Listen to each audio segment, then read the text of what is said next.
شخصیت پرستی یہ نہیں ہے کہ کوئی شخص آپ کو اللہ اور اس کے رسول کی راہ دکھاتا ہے اور آپ اس سے محبت رکھتے ہیں۔ ہم خلفائے راشدین سے محبت رکھتے ہیں تو کیا یہ شخصیت پرستی ہے؟ نہیں۔ خلفائے راشدین کے آرڈرز کے اوپر ہزاروں لوگوں نے اس زمانے میں جانیں دی ہیں۔ جنگ قادسیہ میں، یرموک میں ہزاروں لوگ شہید ہوئے ہیں، تو ظاہر لیڈرشپ تو خلفائے راشدین کے پاس تھی نا، انہوں نے ہی وہ مہمیں روانہ کی ہوئی تھی، وہ نبی علیہ السلام نے تو خود نہیں بھیجی ہوئی تھی، تو لوگوں نے اپنی جانیں دی ہیں۔ حضرت علی کے حکم کے اوپر جنگ جمل صفین نہروان میں لوگوں نے ان کی محبت میں اللہ کی اطاعت کرتے ہوئے جانیں دی ہیں، اطیعوا اللہ و اطیعوا الرسول و اولی الامر منکم۔ تو اس کو آپ شخصیت پرستی نہیں کہیں گے۔ شخصیت پرستی اس وقت شروع ہوتی ہے جب آپ اللہ اس کے رسول کے احکامات کے خلاف کسی کی بات مانیں، جو قرآن میں ساتھ ہی آیا ہے، اطیعوا اللہ و اطیعوا الرسول و اولی الامر منکم فان تنازعتم فی شیء فردوہ الی اللہ والرسول۔ اگر تمہارا جھگڑا ہو جائے اللہ اور اس کے رسول سے پھر فیصلہ کروانا ہے، آپس میں کوئی تنازع ہو جائے، ان کنتم تؤمنون باللہ والیوم الآخر، اگر تم واقعی اللہ پر ایمان رکھتے ہو اور یوم آخرت کے اوپر، پھر تمہارا ایٹیچیوڈ یہ ہوگا۔ اس کی کئی ایک مثالیں ہیں، میں نے مسئلہ 197 بڑا تفصیلی ریکارڈ کروایا تھا، اماموں کی گستاخی کا الزام، اس میں بھی میں نے یہ چیز بتائی تھی۔ بخاری مسلم دونوں میں حدیث ہے، حضرت حسان ابن ثابت مسجد میں بیٹھ کے نعتیہ اشعار سنا رہے تھے، تو حضرت عمر وہاں سے گزرے، امیر المومنین تھے، روب تھا، سب کچھ تھا، زبان سے انہوں نے کچھ نہیں کہا، صرف انہوں نے یوں کھڑے ہو کے دیکھا۔ ان کو بھی سمجھ آ گئی کہ یہ کیوں اس طرح کر کے دیکھ رہے ہیں، ظاہر سمجھدار لوگ تھے، اور پھر حضرت عمر تو ابھی کھڑے بھی نہیں ہوتے تھے۔ ہاں، انہوں نے کہا جی کوئی مسئلہ خراب ہو گیا، تو اس سے پہلے کہ حضرت عمر کوئی بات کرتے انہوں نے کہا اس طرح نہ دیکھ میری طرف، تجھ سے بہتر شخصیت مسجد میں ہوتی تھی، میں ان کے سامنے بھی نعتیہ اشعار پڑھتا تھا۔ ٹھیک ہے، ویسے آج کل کو مولوی ہوتا کہتا جی تینوں لام ہو گیا کہ میں کے پاس سوچنا وا، اپنی عزت بچانی ہوتی نا اگر، ہاں ان کو آپ اس طرح کریں نا، دیکھو کتنے دماغ گیا میرا، کہتے ہیں وچو کیسی کیسی گلاں کٹ ہے۔ یہ میں آپ کو نیشنل بتا رہا ہوں، اگر اس وقت کوئی مولوی آپ کو یوں کر رہا ہے اور آپ دیکھ رہے ہیں اور آپ آگے سے آپ کو پتا چل گیا کہ اس کو کیا تکلیف ہو رہی ہے، آپ بولے نا وہ اپنی عزت بچانے گئے تنوں لام ہو گیا، میں کوئی اور شاید دیکھ رہا سا، میں تو تک رہا تھا پیچھے ٹوٹی جو پانی کے اوپر نکل رہا ہے وہ پہ دیکھتا سا۔ عزت بچانے کے لیے نا جھوٹ بول دیں گے، لیکن چونکہ حضرت عمر ایمان والے تھے، جو ان کے دل میں تھا وہ انہوں نے کہا، جب انہوں نے کہا نا اس طرح نہ مجھے دیکھ، تو ظاہر ہے یہ حضرت حسان نے جج کیا تھا کہ وہ یہ میرے شاعرانہ کلام کے اوپر ایسا ان کو فیل ہو رہا ہے، ظاہر ہے ایک آکورڈ کام تو ہو رہا ہے نا۔ اس زمانے کیڑی محفل ملاد ہوندی سی حضرت عمر دے زمانے کہ وہ عادی ہوندے کہ ہاں یار ایک اور محفل اج لگی ہے۔ اچھا، تو حضرت عمر نے کہا کہ اپنا گواہ لے کر آؤ، انہوں نے کہا یہ ابو ہریرہ بیٹھے ان سے پوچھیں، تو حضرت ابو ہریرہ نے کہا کہ اے امیر المومنین میں گواہی دیتا ہوں کہ نبی علیہ السلام نعتیہ اشعار سنتے تھے، نہ صرف سنتے تھے بلکہ کہتے تھے اے اللہ روح قدس کے ذریعے حسان کی مدد فرما جس طرح عیسیٰ ابن مریم کی مدد تو نے کی تھی، وَأَيَّدْنَاهُ بِرُوحِ الْقُدُسِ۔ بلکہ مسلم میں تو الفاظ ہیں اے حسان تیرے اشعار ان کافروں پر ہمارے تیروں اور نیزوں سے بھی زیادہ سخت ہے۔ ظاہر ہے وہ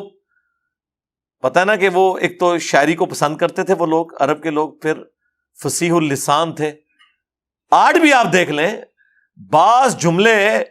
واقعی تیر سے زیادہ سخت لگتے ہیں، ہم کوئی غلام ہیں، ہاں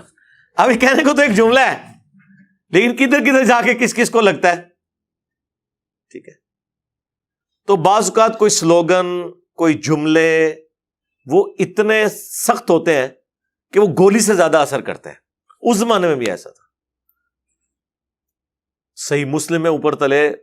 10 احادیث ہیں جس میں حضرت حسان کے وہ شعر ہیں جو انہوں نے نبی علیہ السلام کے دفاع میں، جو کافر آپ پہ اعتراض کرتے تھے وہ شاعری میں اس کا جواب دیتے تھے۔ اور آپ کو حیران کن بات بتاؤں، حضرت حسان ان لوگوں میں شامل تھے جنہوں نے حضرت عائشہ پہ تہمت لگائی، وہ جو سورہ نور میں برات میں آیات نازل ہوئی۔ اب حضرت عائشہ نے وہ 40 دن کس تکلیف میں کاٹے ہیں، بالکل لاغر ہو گئی تھی رو رو کے اس غم میں، جب تک کہ قرآن نازل نہیں ہوا۔ اتنی تکلیف ایک شخص نے دی ہو آپ کو، لیکن اس کے باوجود حضرت عائشہ کے سامنے اگر کوئی حسان کا ذکر برائی سے کرتا تو اسے ٹوک دیتی تھی اور کہتی تھی حسان کو برا مت کہو، کیونکہ جب رسول اللہ پر کافر اعتراض کرتے تھے تو حسان اپنے اشعار سے ان کا جواب دیا کرتا تھا۔ اچھا، یہ حضرت عائشہ نے اپنی للہیت تو شو کی ہمیں بھی ایک درس دیا کہ آپ کے لیے کرائٹیریا اللہ اور اس کے رسول کی محبت ہونی چاہیے، باقی ساری چیزیں چھوڑ دیں، ٹھیک ہے؟ چھوڑ دو مامون ہوں یار، تکو فرمایا کہ نہیں ہے کہ مار کو باغی جماعت قتل کرے گی، تو انہوں کیوں ان کام محمودہ کھائے جا رہے ہیں؟ آپ اللہ کے نبی کو دیکھیں۔ تو سیدہ عائشہ نے اپنا کام نہیں کیا کہ یہ مجھ پہ تہمت لگانے والوں میں شامل تھا۔ ماموں سے تو بڑھ کے عزت ہے نا سیدہ عائشہ کی سلام اللہ علیہا، انہوں نے اپنی سب سے بڑا عورت پہ حملہ اس کی عزت بھی ہو سکتا ہے نا، اسے قتل کرنے سے بھی بڑی چیز ہے، انہوں نے اپنے اس الزام کی بھی پرواہ نہیں کی، انہوں نے کہا کہ حسان کو چھوڑ دو۔ حسان جو ہے نا وہ رسول اللہ کا دفاع کیا کرتا تھا۔ دیکھیں کیسے کیسے رزلٹ نکلتے ہیں ہر بات میں سے، آپ ذرا غور کرنا شروع کریں، کیسی کیسی باتیں بیچ میں سے نکلتی ہیں، واقعہ وہی ہے۔ اچھا، پھر اس کے بعد یہ بھی پتا چل گیا کہ جو لوگ کہتے ہیں جی اے امام حنیفہ نو نہیں حدیث پتہ لگی، جی حضرت عمر نو بھی یہ حدیث نہیں پتہ لگی کہ نعت اشعار مسجد میں سننا سنت ہے، ان کو تو نہیں پتا تھا، تبھی انہوں نے گواہ بھی مانگا، ایکٹنگ تو نہیں کر رہے تھے وہ۔ تو اس سے یہ بات پتہ چلی کہ بڑے سے بڑے شخص سے بھی کوئی بات چھپی رہ سکتی ہے، یہ اس کا عیب نہیں ہے، اس کا مرتبہ نہیں گر جائے گا اگر بات چھپی رہ گئی۔ اور ایک اور رزلٹ بھی نکلا، جو لوگ کہتے ہیں کہ حضرت عمر فاروق جو ہیں وہ حضرت ابو ہریرہ سے بغض رکھتے تھے، ٹھیک ہے، کچھ ان کے آپس میں کنفلکٹ آئے تھے پولیٹیکل، اور اس معاملے میں ہم حضرت عمر کے اس ڈسیژن کو سختی پہ مبنی سمجھتے ہیں۔ ان کو یمن کا گورنر لگا کے بھیجا، وہ چند ایک بکریاں لے گئے، واپسی پہ اتنا بڑا ریوڑ لے کے آئے۔ حضرت عمر نے کہا اینیاں بکریاں لے کے گیا، انہوں نے کہا اللہ نے منو برکت دیتی ہے یار، جنہوں نے بکریاں پالی ہوئی ہیں انہیں تو پتا ہے اللہ تعالیٰ کیسی برکت دیتا ہے۔ تو انہوں نے کہا نہیں، یہ بیت المال میں جمع ہوں گی۔ تو اب ظاہر امیر المومنین تھے، حضرت ابو ہریرہ خاموش تو ہو گئے، دکھ بڑا تھا، تو پوری زندگی کہتے تھے اللہ عمر کو معاف کرے، یعنی مطلب اس نے زیادتی میرے ساتھ کی ہے، انہوں نے زیادتی کر دی اپنے ڈسپلن کی وجہ سے کہ جاتے ہوئے اتنی بکریاں تھی، آتے ہوئے اتنی زیادہ ہیں، تو کہیں یہ ادھر ادھر سے کوئی ہینکی پھینکی نہ ہوئی ہو۔ اور عین ممکن ہے کہ حضرت ابو ہریرہ کو انہوں نے فرنٹ پہ رکھ کے باقیوں کو میسج دے دیا ہو کہ ہاں تو تسی تو شاہی کوئی نہیں اگر میں ابو ہریرہ نال پہ کرنا۔ تو اس طرح کے واقعے سے، لیکن یہاں پر آپ دیکھیں حضرت ابو ہریرہ نے جب گواہی دی کہ اے امیر المومنین میں گواہی دیتا ہوں کہ حسان درست کہہ رہا ہے کہ یہ رسول اللہ کو نعت اشعار سناتا تھا اور حضور دعائیں کرتے تھے، روح قدس کے ذریعے اس کی مدد فرما، تو حضرت عمر نے ان کی گواہی قبول کی اور وہاں سے چلے گئے۔ تو اگر حضرت عمر فاروق حضرت ابو ہریرہ کی باتیں قبول نہ کر رہے ہوتے، جس طرح کہ غالی رافضی کہتے ہیں کہ جی وہ ابو ہریرہ کی حدیثیں تو حضرت عمر نے قبول نہیں کی ہیں، تو یہ حضرت عمر نے ان کی حدیث قبول کی ہے، اور اتنی بڑی بات قبول کی ہے۔ انہوں نے تو نہیں کہا کہ میں تو کوئی سکہ راوی نہیں ہے، ایسی تو بات کوئی نہیں ہوئی۔ اور ایک اور رزلٹ بھی نکلا کہ کوئی بڑا شخص بھی چھوٹے سے سیکھ سکتا ہے۔ حضرت عمر اپنے سٹیٹس کے اعتبار سے بھی، دینی اعتبار سے بھی ایک بڑے تھے، لیکن انہیں چھوٹوں نے سکھایا کہ یہ اس طرح نہیں، اس طرح۔ حضرت ابو ہریرہ تو 7 ہجری میں مسلمان ہوئے حضور کی وفات سے 4 سال پہلے، اور حضرت عمر جو ہیں وہ ہجرت مدینہ سے بھی آلموسٹ 7 سال پہلے مسلمان ہوئے ہیں، یعنی کم از کم 14-15 سال کا اسلام قبول کرنے کا ڈفرنس ہے دونوں کا۔ لیکن حضرت ابو ہریرہ نے ان کو ایک بات بتائی۔ اچھا، یہ بھی لوگ کہتے ہیں کہ حضرت ابو ہریرہ اتنی حدیثیں کیوں، اس پہ میں نے کافی دفعہ بولوں، حضرت ابو ہریرہ کے زمانے میں بھی لوگ کہتے تھے کہ ابو ہریرہ اتنی حدیثیں کیوں سناتا ہے، تو وہ پھر لوگوں کو کہتے تھے کہ اللہ کے بندو، ہمارے باقی ساتھی تو محنت مزدوری کرتے تھے اور میں اصحاب صفہ میں تھا، میں ہر وقت مسجد میں رہتا تھا، حضور سے سوالات کرتا تھا، حضور سے پوچھتا رہتا تھا، حضور سے سیکھتا رہتا تھا، اس لیے میں نے زیادہ ہی حدیثیں روایت کرنی ہے نا، کیونکہ میرا زیادہ وقت نبی علیہ السلام کے ساتھ گزرا ہے ان 4 سالوں کے اندر جب انہوں نے اسلام قبول کیا۔ تو یار 1 یا 2 پوڈ کاسٹ میرے ساتھ لوگ کر کے چلے جاتے ہیں نا، کئی سال تک اس کے کلپ بناتے رہتے ہیں، ہے کہ نہیں؟ اب آپ یہ کہیں گے کہ یار وہ تو 1 یا 2 دفعہ ہی علی بھائی کو ملا ہے، اس کے بعد اتنا علم کہاں سے آ گیا؟ بھائی اللہ کے بندو،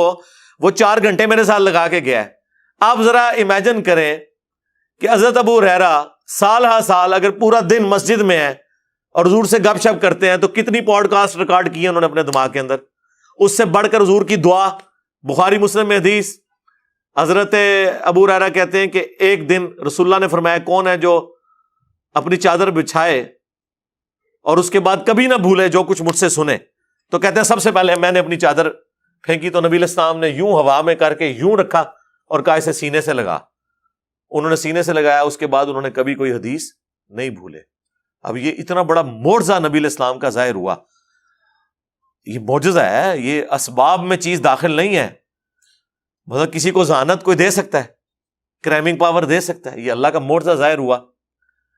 اور وہ کہتے ہیں اس کے بعد تو میں نے جو کچھ حضور سے سنا،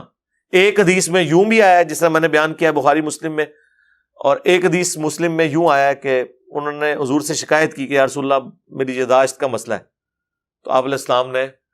کہا کہ اپنی چادر بچھاؤ، پھر آپ نے یوں کر کے یوں رکھا اور کہا اسے سینے سے لگاؤ۔ کہتے ہیں میں کبھی نہیں بھولا۔ لیکن ایک بات یاد رکھیے گا، بہرحال لکھنے کو پھر بھی پرائورٹی ہے۔ صحیح بخاری میں حدیث ہے، حضرت ابو ہریرہ خود کہتے ہیں کہ مجھ سے زیادہ حدیثیں عبداللہ بن عمر بن عاص کو آتی ہیں، کیونکہ میں زبانی یاد رکھتا ہوں اور عبداللہ بن عمر بن عاص لکھ لیتے ہیں۔ حضرت ابو ہریرہ خود کہہ رہے ہیں کہ مجھ سے زیادہ حدیثیں کسے آتی ہیں؟ عبداللہ بن عمر بن عاص کو، کیونکہ وہ لکھ کے یاد کرتے ہیں، میں زبانی یاد کرتا ہوں۔ آپ کو مال کسی نے پٹی پڑھا دی ہے کہ جی یہ زبانی تقریر کرنا جو ہے کوئی فن ہے اور لکھ کے کرنا جو ہے کوئی عیب ہے۔ اللہ کے ہاں تو لکھنا بہتر ہے۔ اللہ نے اس کو فخریہ بیان کیا، الذی علم بالقلم، اللہ ہے جس نے قلم کے ذریعے علم سکھایا۔ لکھ کے بات کرنا، نوٹس بنانا، اپنے نوٹس چیک کر کے تاکہ کوئی بات بھول نہ جائے، یہ کرنا یہ کوئی عیب نہیں ہے، یہ خوبی ہے۔ پوری دنیا کا علم لکھ کے ٹرانسفر ہوا ہے نا، چاہے وہ ٹائپنگ کے ذریعے لکھا جائے، چاہے کاتب کے ذریعے لکھا جائے۔ آج بھی جو کتابیں ہیں، چاہے آپ PDF پڑھ لیں چاہے ہارڈ کاپیز پڑھ رہے ہیں، لکھ کے علم ٹرانسفر ہوا ہے نا۔ زبانی تو ہوتا نا تو پھر یہی ہونا تھا کہ کبھی کسی نے کوئی آیت غلط پڑھ دینی تھی تقریر کے اندر، کبھی کسی نے کسی ملک کی باؤنڈری کسی ملک کے ساتھ ملا دینی تھی، کبھی کسی نے نبیوں کی تعداد ہی غلط بتا دینی تھی۔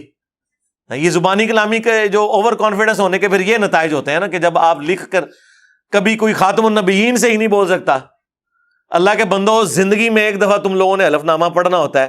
ایک دن پہلے بلا کے 4 دفعہ پریکٹس کر لو نا، 5ویں کلاس کا بچہ تو وہ بھی صحیح لفظ بول دے گا، لیکن نہیں اوور کانفیڈنٹ۔ اردو ہے ہماری زبان ہے، ہم پڑھ لیں گے، اردو تو بڑی ہو کیجیے، اللہ نے بولے ہو انگلش سے زیادہ مشکل زبان ہے یہ، اتنے نقطے ہیں، اتنے ایشوز ہیں۔ انگریزی میں تو کوئی نقطہ ہی نہیں ہے، ایک آئی کا ہے وہ بھی معصوم سا ہے، باقی تو پوری انگریزی میں کوئی نقطہ ہی نہیں ہے۔ کتنی بڑی خوبی ہے اس زبان کی، نقطہ ہے ہی نہیں ہے، اسی لیے تو وہ جوائنٹ رائٹنگ بھی اس کی اتنی تیزی سے ہو جاتی ہے۔ نقطے پاندے رہتے تھے پھر تسی انگریزی بھی، میں انجینئرنگ کر پہنا تسی ڈاکٹری دی تعلیم حاصل کر پڑھنے۔ تو اس لیے ان چیزوں کو عیب کے طور پر نہیں شمار کیا جاتا۔ تو وہ بات شروع ہوئی تھی حضرت ابو ہریرہ سے زیادہ حدیثیں عبداللہ بن عمر بن عاص کے پاس تھی، کیونکہ وہ لکھ کے حدیث کو سیو کرتے تھے اور ان کے شاگردوں کے صحیفے پھر بعد میں ٹرانسفر بھی ہوئے۔ تو بات سوال شروع ہوا تھا شخصیت پرستی، جو کہ سوال کریٹیکل تھا، اس لیے میں اس پہ لمبا ٹائم لیا ہے بولتے ہوئے کہ شخصیت پرستی سے بچنے کا آسان طریقہ یہ ہے کہ جس شخص کی بات قرآن و سنت کے مطابق ہے وہ آپ لے لیں، اور قرآن و سنت کے مطابق نہیں ہے تو اس بات کو چھوڑ دیں، شخصیت کو نہ چھوڑ دیں۔ اے مولوی تو غلط کہانی کراندا ہے، یہ ہے ہمارا علماء سے اختلاف ہے کہ بندہ ہی چھاٹ دو، تو پھر سرکار تو آڑے تھے اگلے پچھلے سارے فارغ جے، یہ نہ کرے، بندہ کو چھوڑ دے، ساروں کو سنیں، اور اس کے بعد جس کی بات قرآن و سنت کے مطابق ہو لے لیں، اس کی باقی باتیں چھوڑ دیں۔ اگر آپ یہ قدغن لگائیں گے نا کہ آپ نے اس بندے کو ہی چھوڑ دینا ہے، تو پھر اس کا تو اینڈ رزلٹ، پھر تو یہ سب سے پہلے تو چھوڑے نا اپنے ابوں کو، جن کی ہم نے کتنی کتنی غلطیاں بتائی ہیں، کوئی چھوڑنے کے لیے تیار نہیں ہو رہا، بلکہ اپنے ابوں کی محبت میں دوسروں کے ابوں کو اور جو غلطی ہائی لائٹ کر رہے ہیں اس کو گالیاں نکالنا شروع کر دیتے ہیں، اور پھر آپ سے کہتے ہیں جی اینو نہ سنا کرو۔ تسی انہوں نے سن رہے ہو اور ان کی کتابیں پڑھ رہے ہو جنہوں نے اپنے ناموں کے کلمے پڑھائے ہوئے ہیں. ابھی دیکھیں نا ہم نے کیسی چیز پکڑ لی ہوئی ہے ان کی.